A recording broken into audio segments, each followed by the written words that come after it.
Hello, Sergey Viktorovich. It is a pity that today you are not in the Soviet Union sweatshirt. I believe that they inflated a sensation out of this. There is nothing unusual. We have a lot of products that reproduce Soviet symbols. I do not see anything shameful in this. This is part of our life, part of our history.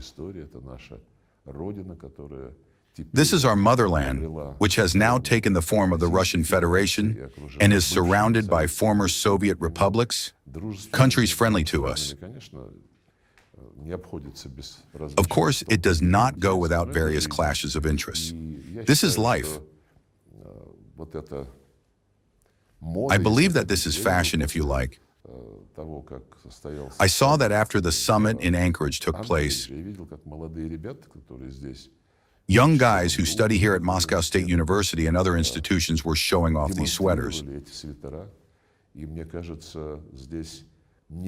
It seems to me that this has nothing to do with any imperialism or attempts to revive imperial thinking. It is about the fact that there is history. This history must be preserved, including with a sense of light humor. Did the American side take note of your appearance? Yes, without any hysteria. They just said that they like this shirt, as Marco Rubio put it. In general, what was the atmosphere there?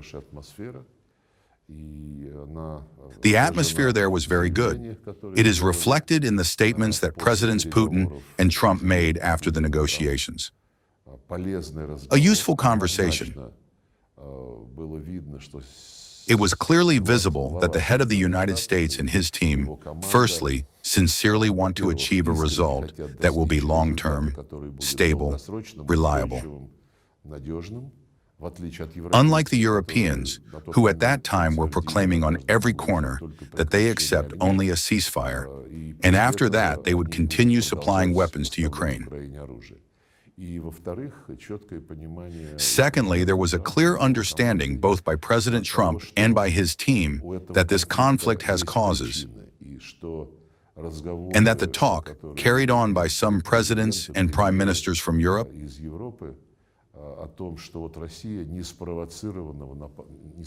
that Russia unprovoked attacked Ukraine, all this is childish prattle.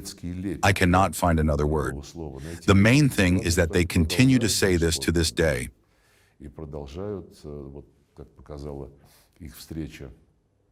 As their meeting with President Trump in Washington showed, where Zelensky was also summoned, they continue to demand an immediate truce. At least some of them, such as Chancellor Merz, continue to declare that it is necessary to press Russia with sanctions.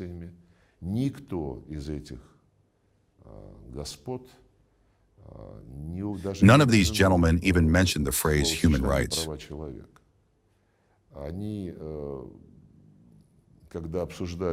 When they discuss any foreign policy topic regarding countries led by people not from their camp,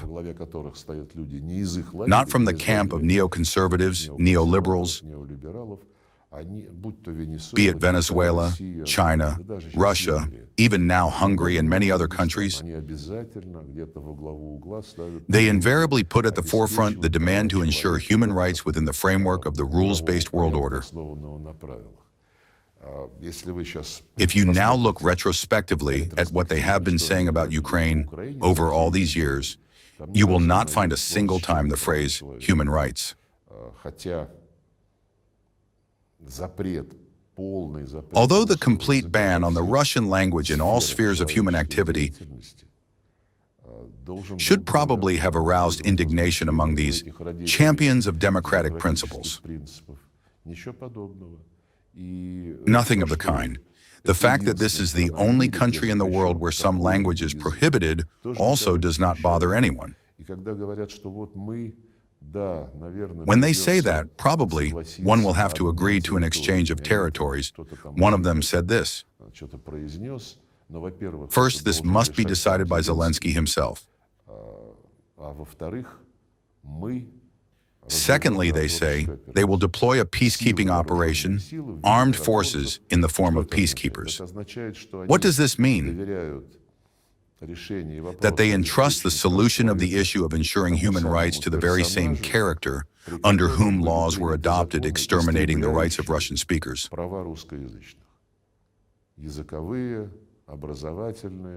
Linguistic, educational, access to mass media in the Russian language, norms exterminating the right to one's religion, when a law was adopted that in essence banned the canonical Ukrainian Orthodox Church. That is, they believe that it is precisely this person who should ensure agreements with Russia as he sees fit. No one says that before going to negotiations, it would not be bad for this person to repeal these laws. If only because there is the United Nations Charter, which states that it is necessary to ensure respect for human rights regardless of race, sex, language, or religion. From the point of view of language and religion, in Ukraine, the United Nations Charter is being grossly violated. Let us not forget that Zelensky said in Washington that he is ready to negotiate, but he will not even discuss any territories because the Constitution forbids him. This is an interesting point, since ridiculous as it may seem, still in the Ukrainian Constitution, despite the adopted laws prohibiting the Russian language in all spheres of human life and activity, there remains the obligation of the state to fully ensure the rights of Russians, this is highlighted separately, and of other national minorities. If he cares so much about his constitution, then I would begin with its very first articles, where precisely this obligation is enshrined. But it has long been known that all these circumstances were swept under the rug by various figures, such as Ursula von der Leyen, Macron, Starmer, Merz, and before him, Scholz.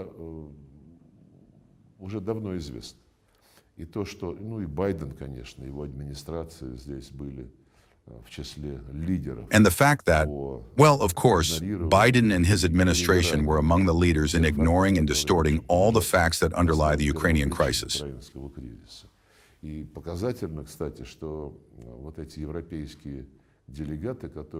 It is telling that these European delegates who accompanied Zelensky as a support group in Washington on August 18th of this year were saying that something needs to be done to move forward, clearly reacting to the fact that President Trump and his team, especially after the meeting in Alaska, began to approach the settlement of the Ukrainian crisis much more deeply, understanding that it is necessary to eliminate the root causes about which we, President Putin, have constantly spoken. One of these root causes lies in the problems of Russia's security. It is connected with the fact that for decades the obligations given to us not to allow NATO's expansion to the east were consistently and grossly violated. President Putin has noted several times that after these promises, there were 5 waves of alliance expansion.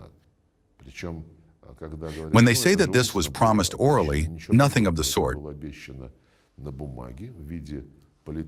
This was promised on paper in the form of political declarations signed at the highest level at the OSCE summits in 1999 in Istanbul and in 2010 in Astana. It is stated there that security is indivisible. No one has the right to strengthen their security at the expense of others. NATO did exactly this. No one, including a country or an organization, has the right to claim dominance in the OSCE space. They did everything precisely the opposite. It is deceitful when they say that something was said there orally. Firstly, a word is not a sparrow. Secondly, there is not only documentary confirmation of the negotiation facts, but also documents signed at the highest level.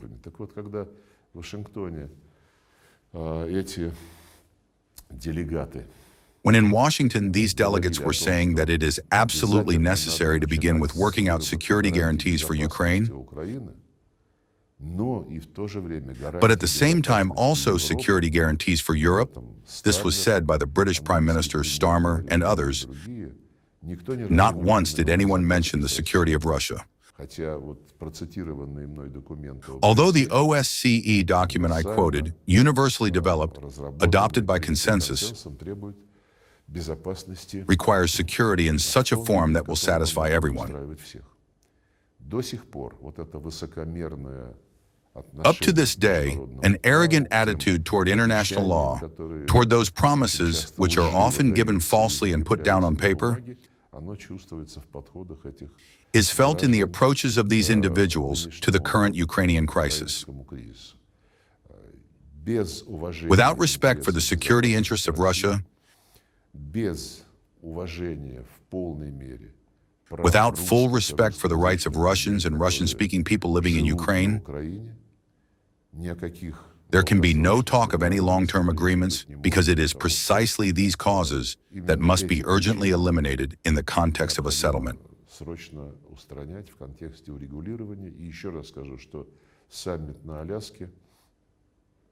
I repeat that the summit in Alaska allowed us to see that the American administration is sincerely interested in ensuring that this settlement is not for the sake of once again preparing Ukraine for war,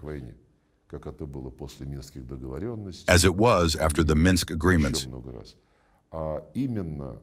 but precisely so that this crisis never repeats again,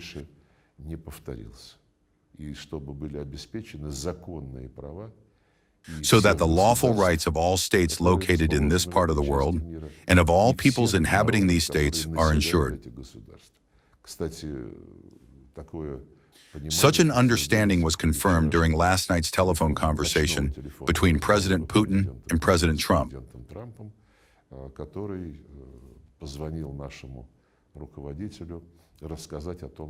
who called our leader to tell how his contacts with Zelensky and with this European support group went. One of the representatives of the European support, namely the President of Finland, Stubb, drew an analogy between the current situation in Ukraine and the war of 1944, when Finland gave up part of its territories. How should this be understood? There are other parallels as well. For many decades after the Second World War,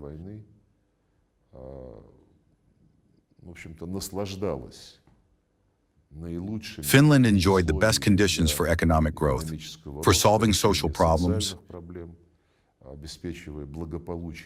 ensuring the well-being of the population, largely thanks to supplies of Russian energy resources, and in general thanks to cooperation with the Soviet Union, and later with the Russian Federation, including in the context of very advantageous opportunities for Finnish business activity on our territory. The benefits that Finland received from these special relations with our country, special by virtue of the fact that it made the decision on neutrality, were in one instance simply thrown into the garbage pit. This makes one think of the following. In 1944, Finland, which was fighting on the side of Hitler's Germany, on the side of the Nazi regime,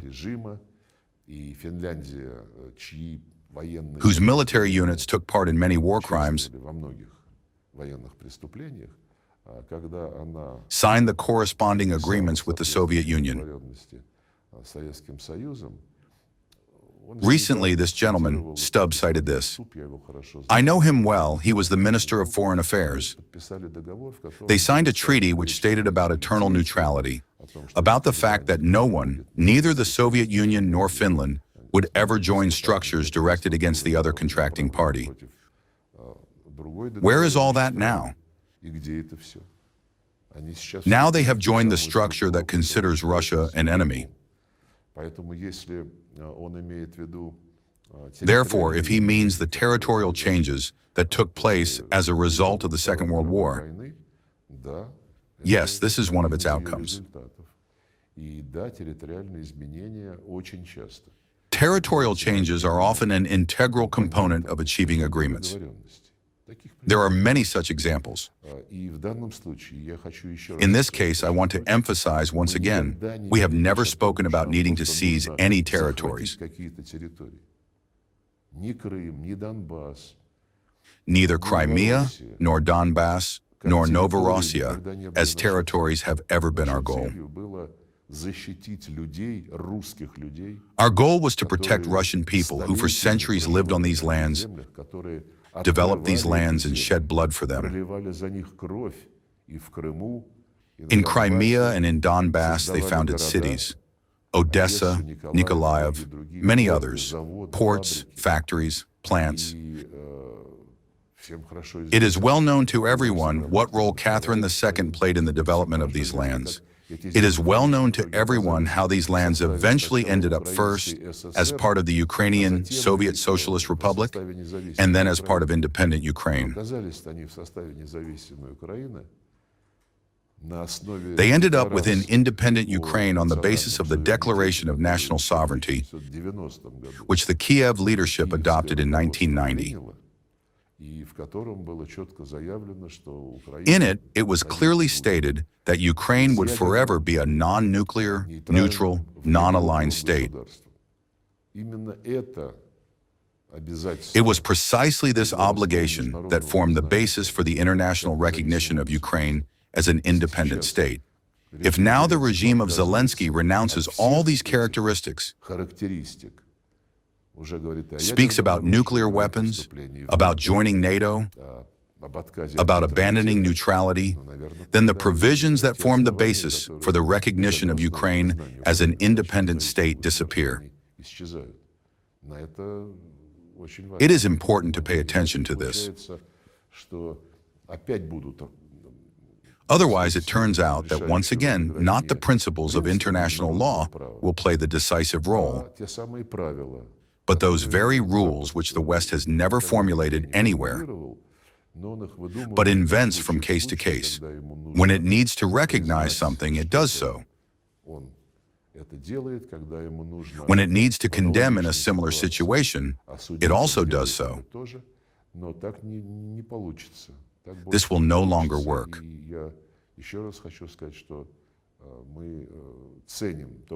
Once again, I want to say that we value the understanding which, unlike the Europeans, the U.S. administration shows,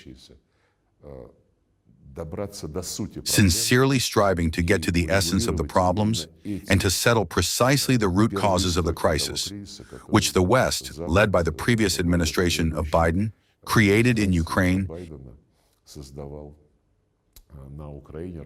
in order to use it as an instrument of containing, suppressing Russia, and inflicting, as they say, a strategic defeat. Was the issue of sanctions discussed with the American side? After all, as the Americans said, they had to pay for fuel in cash. One must always pay for fuel. Whether in cash or not, it does not matter. These are expenses that are always borne by the country whose leadership, with the corresponding delegation, visits another state. We did not discuss sanctions.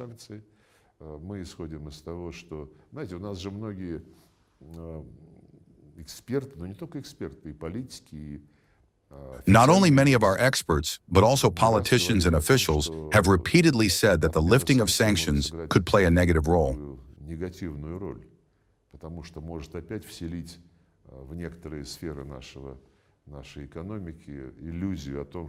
Because this may once again instill in some spheres of our economy the illusion that now we will overcome all problems by returning to the schemes that were developed and implemented in the 1990s and early 2000s. Many believe that this would negate the achievements which we have now attained and which are now evident for us in the sphere of strengthening our technological sovereignty and the necessity in key matters on which military, economic, and food security depend, of relying on our own technologies. Do not slam the doors to cooperation, but also do not fall into dependence. When goods and technologies of vital importance were absent for us.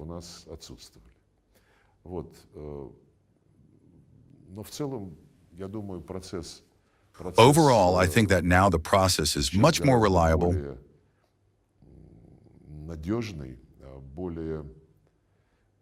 more promising than it was even 6 months ago, when the term of Biden's administration was coming to an end. What should be expected next? Will these be bilateral or trilateral negotiations?